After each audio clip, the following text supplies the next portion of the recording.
C'est l'heure du journal de l'Afrique. Soyez les bienvenus sur France 24. À la une ce soir, la réponse de la Guinée au président en exercice de la CEDEAO.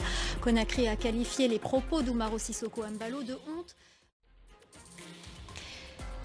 Les militaires au pouvoir en Guinée se sont livrés à une charge très violente contre le président en exercice de la CEDEAO. Une réponse aux propos d'Umaro Sissoco Embalo sur la durée de la transition en Guinée. Il avait déclaré sur notre antenne que 3 ans, c'était inacceptable.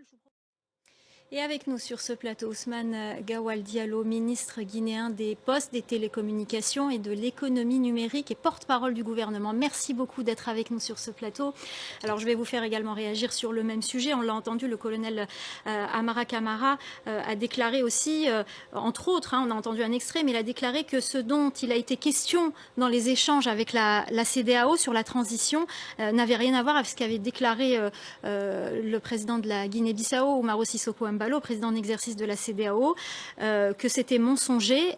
Quelle est votre version alors? Qu'est-ce qu'il a été question concernant la transition en Guinée avec la CEDEAO? D'abord sur la forme, il est incompréhensible. Alors restez avec nous, on va parler à présent de la visite du président de la transition Mamadi Doumbouya au Mali. Il s'y est rendu le jour anniversaire de l'indépendance du pays. On fait le point avec Marc Pope.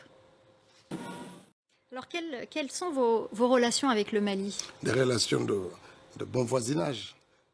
Merci beaucoup, monsieur Ousmane Gawal Diallo, ministre guinéen des Postes, des Télécommunications et de l'économie numérique et porte-parole du gouvernement. Merci beaucoup d'avoir répondu à nos questions. Merci beaucoup. Et on continue donc à parler du sommet de la CEDEAO qui se tient ce jeudi à New York. Parmi les sujets sur la table, les 46 soldats ivoiriens détenus au Mali.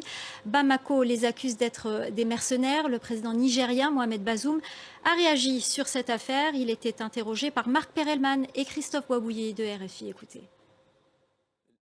Le verdict dans le procès de l'assassinat en 1990 du leader syndical étudiant Boukari Dabo au Burkina Faso. Voilà, c'est la fin du journal de l'Afrique. Restez avec nous, l'info continue sur France 24.